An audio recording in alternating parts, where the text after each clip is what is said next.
구하라 그리하면 주실 것이요 라는 제목으로 하나님의 말씀을 전하도록 하겠습니다. 오늘은 기도에 단순하지만 확실한 효과가 있는 그 효과가 무엇인지, 기도가 주는 그 능력이 무엇인지를 나누기를 원합니다. 여러분, 기도라고 하는 것은 우리 눈에 보이지 않습니다. 하지만 여러분, 이 기도의 세계라고 하는 것은 마치 우리 눈에 이렇게 보여서 잡을 수 있는 것처럼 그거보다도 오히려 더 실제하는 능력입니다. 실제로 역사하는 세계라고 하는 거예요. 물론 이 기도의 어떤 능력이 발휘된다든지, 기도를 통해서 어떤 대단한 어떤 능력을 받는다든지, 이런 모든 것들이 사실은 영계에서 일어나기 때문에, 이 spiritual world, 그죠? 영적인 세계에서 일어나는 것이기 때문에 당장 우리가 이렇게 붙잡을 수 있고, 옆에 있는 물컵을 갖다가 이렇게 마실 수 있는 것처럼 이렇게 느낄 수 있는 건 아닙니다. 하지만 여러분, 이 기도하는 사람의 이 땀과 눈물, 또 열정과 탄식은 분명히 하늘로 올라가서 하나님의 보좌 앞에 당도해서 하나님의 보좌를 뒤흔드는 거예요. 여러분, 한 사람이 기도하기 시작할 때에 한 사람이 하나님이 주시는 그 기도의 능력으로 뒤덮이는 것을 보게 되는 겁니다. 그래서 여러분, 역사 가운데 하나님의 그 놀라운 귀치를 들게 되는 거죠.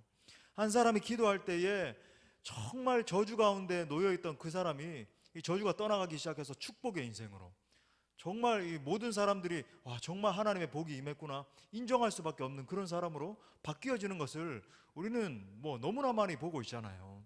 또 한 사람이 기도할 때에 심지어 자기 자신뿐만이 아니라 그 복이, 하나님이 주시는 그 놀라운 복이 주변 사람에게로까지 흘러가는 것을 보게 됩니다. 그래서 축복의 통로, 우리 찬양으로도 많이 고백하지만 아브라함처럼 사람을 축복하는 사람으로 그렇게 바뀌어지는 거예요.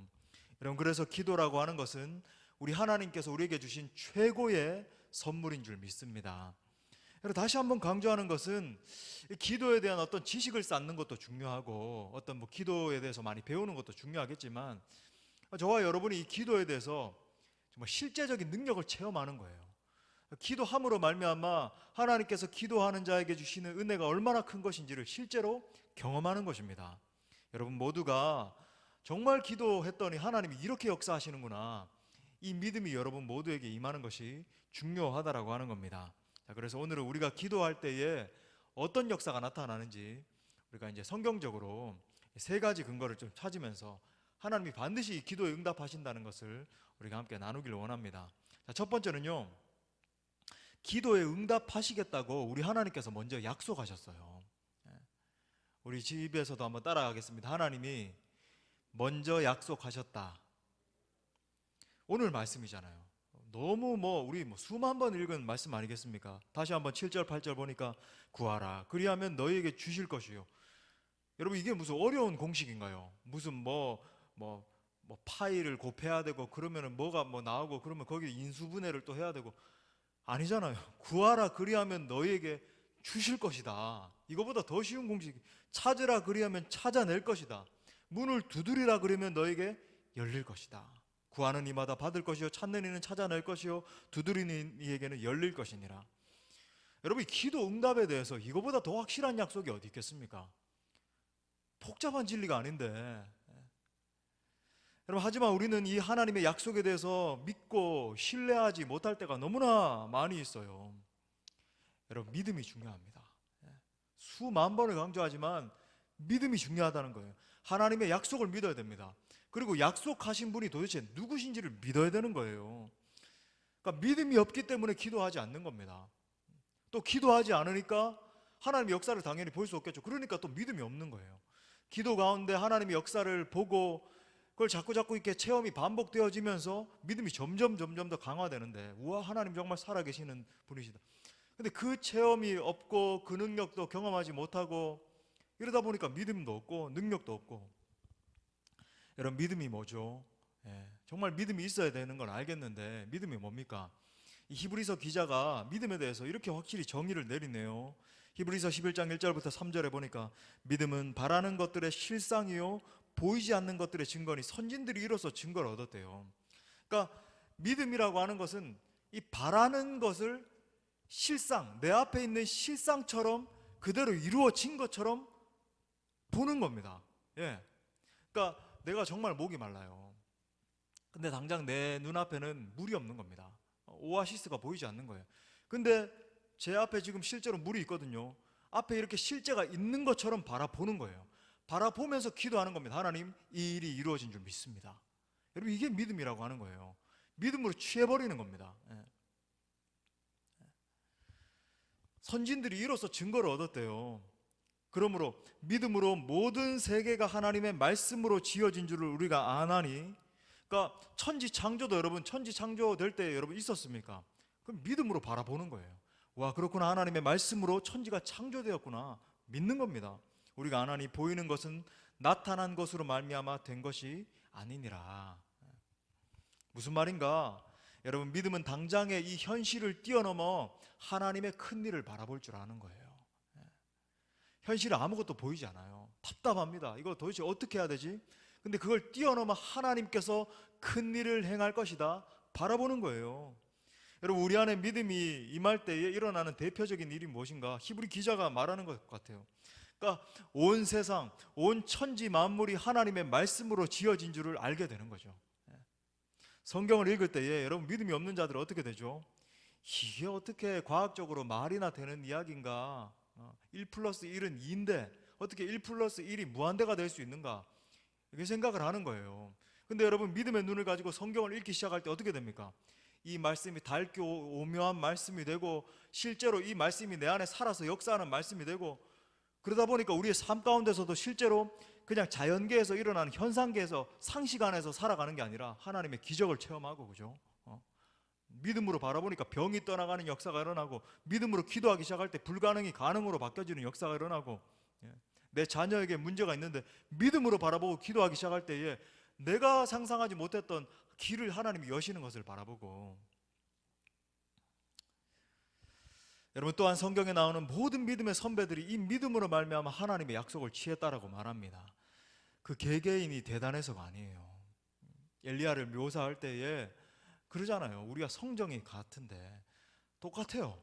뭐 더 특별한 사람 아닙니다. 그런데 여러분, 그들과 우리의 차이가 뭔가? 그들은 믿음이 있었다는 거예요. 믿음으로 취한 겁니다. 하나님의 큰 일을 이룬 거예요. 여러분, 수많은 이스라엘 백성들이 있었지만은 믿음이 없었던 그 백성들 어떻습니까? 블레셋의 한 장수 골리앗이 나와서 떵떵거리고 하나님의 이름을 막 모욕하고 있는데도 벌벌벌벌 떨었다 그러잖아요. 키가 190이나 되는, 물론 뭐 골리앗은 3m가 넘는 키였습니다만은 사울도 벌벌벌벌 떨고 있고. 하지만 여러분, 청소년이었던, 우리 청소년들 가능이 있습니다. 청소년이었던 다윗이 믿음으로, 믿음 하나로 달려나갔을 때에 골리앗을 무찔렀는 것 아니겠습니까? 여러분, 모든 것의 관건이 믿음인 줄 믿습니다. 여러분, 믿음으로 기도하십시오. 만약 믿음이 없다라고 한다면 믿음을 달라고 기도하세요. 내 믿음 없는 것을 불쌍히 여겨 주옵소서. 여러분, 오늘 말씀에서도 분명히 말하고 있습니다. 복잡한 거 아니라고 말씀드렸어요. 구하라, 그리하면 주신다고 약속하신 그 하나님의 약속을 믿고 여러분, 그 믿음으로 구할 수 있기를 간절히 축복합니다. 아멘. 자, 이 기도 응답에 대한 성경적인 근거 두 번째는요, 하나님은, 우리가 기도하는 그 대상이죠. 하나님은 능력이 많은 분이세요. 이것도 너무 심플한 진리입니다. 여러분, 우리가 믿는 하나님 어떤 분이신가? 우리 하나님은요, 온 천지 만물을 창조하실 뿐만 아니라 온 천지 만물을 다스리시는 하나님이십니다. 우리가 무엇을 구하여도 다 들어주실 수 있는 충분한 능력을 가지고 계신 분. 사실 여러분, 이 전능하신 하나님이 내 기도를 듣고 계신다, 아니, 내 기도를 듣고 계신다 정도가 아니라 그 전능하신 하나님이 나와 함께 계신다는 이 믿음 하나만 확실하게 들어차도 여러분, 낙심하지 않습니다. 완전히 넘어지지 않아요. 잠깐 근심할지언정 다시 믿음으로 일어서게 돼요. 이 믿음 하나만 있어도 천지 만물을 창조하신 그 전능자 하나님이 나와 함께 하신다. 여러분, 이게 사실입니까? 과장입니까? 아니잖아요. 내가 예수 믿고서 예수를 안 뒤 나의 모든 것 다 변했네 하면서 뭐라 그래요? 모든 공포 내게서 물리치시니 내 맘 항상 주 안에 있도다. 그러니까 예수님을 믿음으로 말미암아 어떤 변화가 일어나냐면, 그 전능하신, 막강하신 천지 만물을 창조하신 그 주님이 나와 함께 계신다는 그 믿음이 생기니까 모든 공포가 떠나가는 겁니다. 두려움이 사라지는 거예요. 예를 들어 볼까요? 출애굽을 앞둔 상황에서 말씀하신 여러분 하나님을 기억하십니까? 바로의 이 막강한 권세 앞에서 떨고 있던 이 모세에게 하나님 찾아가셔서 이렇게 말씀하셨어요. 출애굽기 6장 1절 중반절부터 보면 이렇게 말합니다. 강한 손으로 말미암아 바로가 그들을 보내리라. 또 반복해서 이렇게 얘기해요. 강한 손으로 말미암아 바로가 그들을 그의 땅에서 쫓아내리라. 지금 하나님이 두 번에 걸쳐서 강조하고 있는 게 뭡니까? 강한 손으로 말미암아.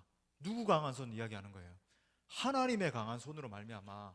지금 말씀하고 계신 그 당신 전능자 하나님 당신의 이 강한 손으로 말미암아 말씀하고 있는 겁니다.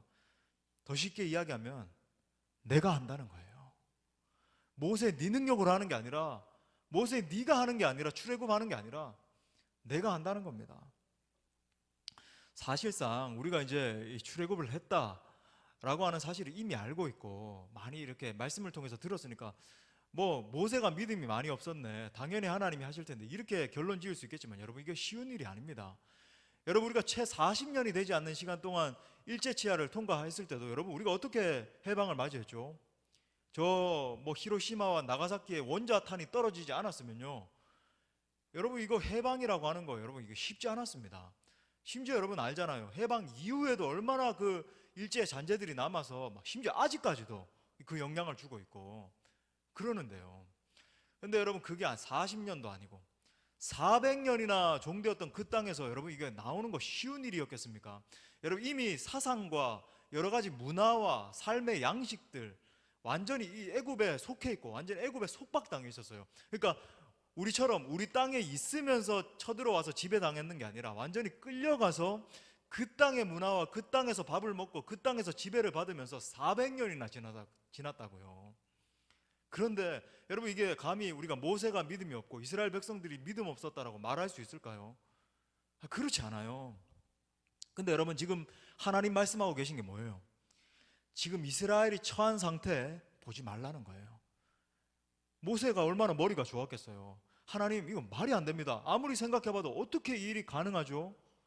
불가능합니다. 걱정 근심이 있을 수 있어요. 근데 하나님 뭐라 그러시냐면 그거 보지 말라는 거예요. 너가 지금 처한 상황 보지 말라는 겁니다. 심지어 내가 바로의 저 막강한 권세를 알고 있는데 하나님 말이 됩니까? 그것도 보지 말라는 거예요. 바로가 얼마나 권세를 가지고 있는지, 너가 어떤 위치를 점하고 있는지, 바로에 비하면 형편없었겠죠. 아무것도 할 수 없는 것과 다름없었겠죠. 하지만 그것도 고려하지 말라는 거예요. 요약하자면 출애굽은 내가 한다는 겁니다. 내가 한다. 전능자이신 하나님이 강한 손을 펴시기만 하면 일이 이루어진다라고 하는 말씀입니다. 여러분 이 모세가 강한 손으로 한다라고 하는 이 음성을 이 출애굽 당시 얼마나 강하게 들었는가. 여러분 출애굽 이후에 40년 광야 생활을 다 통과하고 40년이 지난 시점이죠.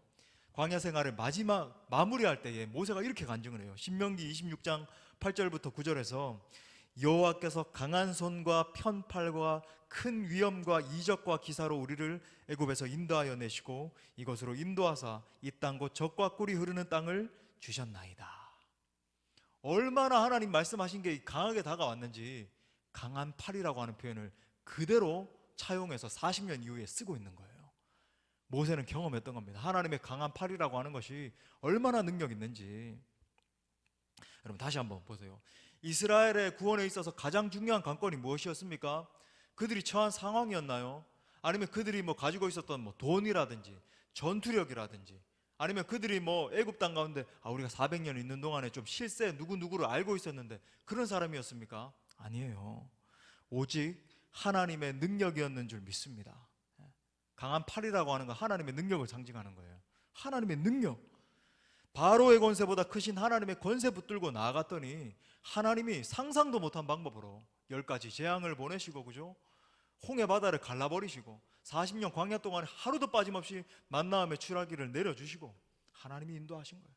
하나님이 하신 겁니다. 그러므로 성도에게 가장 필요한 영성 중에 하나는 다른 게 아니라 하나님의 능력을 신뢰하는 믿음인 줄 믿습니다. 전능하신 하나님, 위대하신 하나님, 온 천지 만물을 창조하신 하나님이 나보다 나를 더 잘 알고 계신다. 나를 잘 이해하고 계신다. 내 길을 인도해 주신다. 참 제가 저도 이제 인간이니까 이렇게 기도의 자리에 무릎을 꿇고 기도를 하면 때때로 이제 염려가 찾아오기도 하고 또 걱정 근심이 막 찾아와서 한숨을 내쉴 때가 있습니다. 그럼 하나님이 여지없이 어느 순간에 탁 가가지고 이렇게 하나님이 말씀하실 때가 있어요. 뭐라 그러시냐면, 야, 임재영, 너 한번 생각해봐라. 네가 아무것도 없는 네가 항상 그렇게 말씀하. 아무것도 없던 네가 그건 왜 자꾸 말씀? 그 사실이긴 하지만 아무것도 없는 내가 여기까지 온 것이 네 능력이냐, 내 능력이냐? 그럼 저는 그렇게 이야기하는 거예요. 주님의 능력이십니다. 할 말이 없는 거죠. 참 이 현대의 성도들을 바라봐도 여러 가지 근심 걱정. 저는 이 믿음의 사람들이 대화하는 거 이렇게 들어보고 깜짝깜짝 놀라는데 그 핵심 주제 중에 하나가 뭐냐면 노후예요. 노후에 어떻게 할 것인가. 믿음의 사람들도 하루 종일 그거 이야기하고 있어요. 그래서 뭐 이렇게 계산기 두들겨 보고 이거 이렇게 해야 되고 저건 저렇게 해야 되고. 물론 여러분 성실히 사는 것도 중요합니다. 제가 뭐 게으르게 살아라, 나태하게 살고 뭐 아무것도 저축도 하지 말고 그렇게 하라는 거 아닙니다. 하지만 여러분 성실하게 살고 여러분 합리적으로 준비하는 것도 필요해요. 근데 여러분 과도하게 뭐 투자를 한다든지 이건 전부 믿음의 사람의 태도가 아니에요. 근데 여러분 이 믿음의 사람이 하루 종일 그 얘기만 하고 있고 그거에 붙잡혀 있고, 여러분 그 믿음의 사람의 태도가 아니죠. 하나님 나라를 바라보고 어떻게 하면 내 한 번밖에 없는 인생에서 하나님 나라를 구현할 것인가, 어떻게 하면 이 온 세계와 열방을 구원하기 원하시는 이 하나님의 선교 운동에 내가 동참할 것인가, 전도할 것인가, 거기에 초점을 맞추는 게 아니라 어떻게 하면 잘 먹고 잘 살고 내가 노후 어떻게 해가지고 계산기 하니까 뭐 그렇게 하니까 답이 안 나오죠. 당연히 한숨밖에 안 나오지. 하나님 말씀하시는 거예요. 여기까지 너를 인도한 것이 네 능력이냐, 아니면 내 능력이냐? 무엇보다 나보다 나를 더 잘하신 하나님을 만나야 할 줄 믿습니다. 우리 교회 건축도 마찬가지예요. 여러분들 참 우리 감사한 것은 우리 교회는요, 많은 교회들과 이렇게 비교해 볼 때 순적하게 하셨습니다. 하지만 여러분 쉽게 온 게 아니에요. 저 나름대로는 참 피가 마르는 시간들을 많이 통과하고, 예? 계속 금식하고 기도하고 근데 여러분 우리의 힘과 능으로 도저히 답이 보이지 않을 때, 대체 어떻게 해야 되는가 보이지 않을 때 무릎 꿇는 겁니다. 전능자 하나님을 의지하기로 결정하는 거예요. 물론 여러분 우리는 힘과 능으로 어떻게 어떻게 저렇게 할 수도 있을 거예요. 하지만 더 하나님이 우리에게 원하시는 건 뭡니까? 하나님이여, 우리에겐 힘과 능이 없습니다. 궁극적으로 하나님만이 주도자이시오니, 하나님 시작하셨사오니 하나님이 맞춰주실 줄 믿습니다. 도와주옵소서. 역사해 달라고 기도하는 거죠. 그렇게 할 때 전능자 하나님께서 마침내 우리에게 영광을 보여주실 줄 믿습니다. 참 멋있는 찬양이잖아요. 눈을 들어 산을 보아라. 뭐라 그럽니까? 너의 도움 어디서 오나. 우리 돕는 분이 천지 지으신 너를 만드신 누구래요? 여호와께로다. 할렐루야. 오직 전능하신 하나님을 바라봄으로 말미암아 여러분 믿음으로 정말 그 하나님의 능력을 힘입을 수 있는 여러분 될 수 있기를 간절히 바랍니다. 여러분 기도 응답에 대한 성경적인 근거 세 번째는요, 참 이 얘기만 해도 가슴 뜨거운데 하나님이 우리를 사랑하신다는 거예요. 하나님이 우리를 사랑하신다는 겁니다. 하나님은 저와 여러분을 사랑하시되 지극히 사랑하십니다. 하나님이 우리를 사랑하신다는 것보다 여러분 더 확실한 이 기도 응답의 근거가 어디에 있겠습니까? 그냥 사랑하시는데요. 마태복음 7장 11절에 오늘 본문이죠. 너희가 악한 자라도 좋은 것으로 자식에게 줄 줄 알거든. 하물며 하늘에 계신 너희 아버지께서, 아버지시라잖아요, 구하는 자에게 좋은 것을 주시지 않겠느냐. 다시 한번 선포하기 원합니다. 하나님이 여러분을 사랑하십니다. 예. 그러니까 근데 사랑하신데 이렇게 생각하시면 안 돼요. 아, 우리 그냥 공동체적으로 이렇게 뭉뚱그려서 이렇게 사랑하신다. 제가 뭐 그렇게 또 다가올까봐 늘 말씀드립니다만, 여러분 하나님 사랑하시는데요, 여러분 개개인을 정말 천지 만물 전부보다도 여러분 개개인 한 분 한 분을 사랑하세요. 그냥 이 세상에 여러분 한 명만 있는 것처럼 그렇게 사랑하시는 거예요. 사랑한다 아들아, 사랑한다 딸아. 여러분, 우리가 하나님의 사랑을 어떻게 확신할 수 있을까요? 우리가 어떻게 하나님을 아바 아버지라고 부르게 되었죠? 예수 그리스도의 십자가 때문 아닙니까? 여러분, 각자를 살리시기 위해서 자기 아들을 내어주신 사랑 때문 아닙니까? 지난 주일에도 읽어드렸지만 로마서 8장 32절 말씀 참 너무나 멋있어요.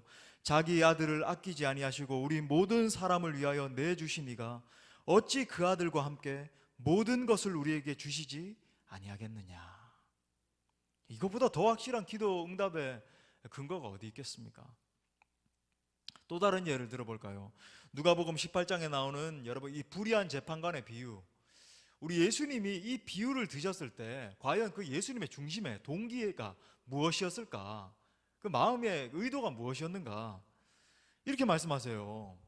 이 이제 비유를 말씀하시면서 딱 이 전제를 깔고 말씀하십니다. 누가복음 18장 1절에 보니까 예수께서 그들에게 항상 기도하고 낙심하지 말아야 할 것을 비유로 말씀하여 하면서 이제 불의한 재판관의 비유를 말씀하신 거예요. 뭐라 그래요? 항상 기도하고. 자, 이 불의한 재판관 비유에서 예수님이 뭘 지금 말하고 싶은 건가? 뭘 강조하고 계시는 건가? 항상 기도하고 낙심하지 말아야 할 것을 지금 강조하고 계신 거예요. 여기서 우리 예수님 마음이 느껴지지 않습니까? 우리 주님의 이 사려 깊은 마음, 우리 주님은요, 우리가 낙심하지나 않을까 염려하고 계시는 거예요. 주님은 지금도 여러분 개개인이 이 코로나 때문에 혹시나 낙망하고 있지 않을까, 격리하고 있거나 아니면 뭐 자주 나가지도 못하니까는 방에 있으면서 아이들과 함께 막 고군분투하고 있고 막 우울감도 찾아오기도 하고 때로는 이거 뭐 어떻게 해야 되나 막막하기도 하고, 이 상황 가운데 혹시나 내 사랑하는 아들이, 내 사랑하는 딸이 낙심하지 않을까 깊이 배려하고 계시다는 거예요.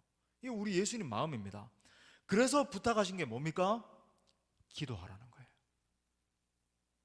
항상 기도하고 낭망하지 않아야 할 것을 비유로 말씀하시되, 낭망하지 않는 그 비결이 뭐에 있냐면 기도하는 거라는 거예요. 기도. 할렐루야. 여러분, 기도하면 낙심하지 않게 된다는 겁니다. 기도하면 승리하게 된다는 거예요. 얼마나 섬세한 사랑입니까? 그래서 여러분 이 비유의 결론을 이렇게 내려요. 누가복음 18장 7절부터 8절에 보니까 하물며 하나님께서 그 밤낮 부르짖는 택하신 자의 원한을 풀어주지 아니하겠느냐, 그들에게 오래 참으시겠느냐, 부르짖으며 기도하는 자에게 내가 너에게 이르노니 속히 그 원한을 풀어주시리라. 그러나 인자가 올 때에 세상에서 믿음을 보겠느냐 하시니라. 그러니까 여러분 이 신앙 여정을 걸어가는 동안에요, 여러분의 중심 가운데 이것 하나가 반드시 심겨져야 됩니다. 이게 정말 어떤 면에서 신앙의 콜, 핵심이라고 해도 과언이 아니에요. 뭐냐면 하나님이 여러분의 기도에, 우리의 기도에 왜 응답하시는 줄 아십니까? 하나님이 우리의 기도에 응답하시는 게 내가 하나님 앞에서 율법을 완벽하게 지켜서, 여러분 그게 아니에요. 하나님 우리 기도에 응답하시는 게 내가 잘생기고 잘나서, 아니면 내가 몇 대째 기도의 믿음의 가문에서 이렇게 자라났기 때문에 하나님 내 기도에 응답하신다, 그것도 아니에요. 여러분, 하나님이 우리의 기도에 응답하실 수밖에 없는 궁극적인 이유가 있습니다. 그것은 바로 하나님의 성품 때문이에요. 하나님의 성품 때문입니다. 하나님의 성품 중에서도 그의 선하심 때문이에요. 우리가 잘 아는 것처럼 하나님의 대표적인 성품이 선하심 아닙니까? 선하심. 시편 136편 1절에서 여호와께 감사하라, 그는 선하시며 그 인자하심이 영원함이로다. 여호와께 감사하라, 그는 선하시며 그 인자하심이 영원하시다. 여러분, 우리가 믿는 하나님 선하신 분이십니다. 의심하지 마십시오. 하나님 혹시 악하신 분 아니야? 코로나를 제가 지난 주일에 이유도 다 이야기했잖아요. 코로나를 통해서 하나님 무엇을 우리에게 뜻하신다. 여러분, 또 이 선하시다라고 하는 말은 하나님이 우리에게 하신 약속을 반드시 지켜주신다. 하나님은 신실하신 분이시다 라는 말과 동의어입니다. 예를 들어서 우리가 우리 교회 부흥을 위해서 기도하고 있어요. 하나님, 우리 교회에 부흥을 주옵소서. 올 한 해 우리가 부흥의 새 꿈을, 하나님 우리 교회에 올 한 해 참 많은 산을 넘게 하시고 고통을 통과하게 하셨는데, 그것도 이유가 있어요. 항상 여러분, 이 부흥에는, 은혜에는 대가지불이 있습니다. 여러분, 근데 놀라운 건 뭔지 아세요? 정말 이 고난은 하나님의 이 축복에 숨겨진 어떤 포장한 선물과 같은 거예요. 이 고난을 통과하고 나면 하나님의 더 큰 축복으로 채워주시는 겁니다. 여러분, 다음 세대의 부흥을 위해서도 기도하고 있어요. 반드시 응답됩니다. 여러분, 근데 그 기도 응답의 근거가 뭐라고요? 이 확신이 생겨야 되는 겁니다. 하나님이 선하시기 때문에, 그 인자가 영원하시기 때문에. 여러분, 더 여러분의 심령 가운데 더 확실한 어떤 기도 응답, 하나님이 내 기도에 응답하신다라고 하는 이게 생겨야 되는데, 여러분, 기도하셔야, 기도의 선순환을 경험해야, 기도의 응답을 받아봐야 여러분 더 강한 믿음이 생기는 거예요. 하나님 정말로 선하신 분이시구나, 부족한 내 기도에 응답하셨구나. 그러면 더 기도하게 되는 거죠. 하나님, 이렇게 응답하신 하나님, 내가 더 기도하겠습니다. 더 무릎으로 나가겠습니다. 사랑하는 형제 자매 여러분, 신실하신 우리 주님께서 부르짖는 우리의 간구에 반드시 응답하실 줄 믿습니다. 그러니까 내 환경이 아니라 오직 주님을 기대하고 신뢰할 수 있기를 바라요. 말씀의 결론을 맺겠습니다.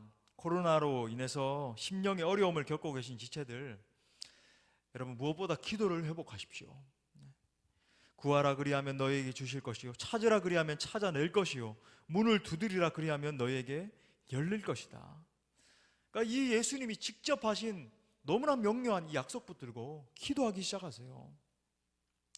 만약에 이렇게 심플하고 이렇게 너무나 명확한 약속을 주셨음에도 불구하고 기도하지 않고 있고, 그냥 뭐 혀만 차고 염려하고 있고 수렁에 빠져가지고 신음만 하고 있으면요, 그건 내가 기도하지 않기 때문이에요. 내 게으름 때문입니다. 어떤 분이 이렇게 이야기할 수도 있을 것 같아요. 아, 목사님, 교회에 못 나가서 기도를 못 하고 있는데요, 천만에 만만에 핑계를 그만 대시기 바랍니다.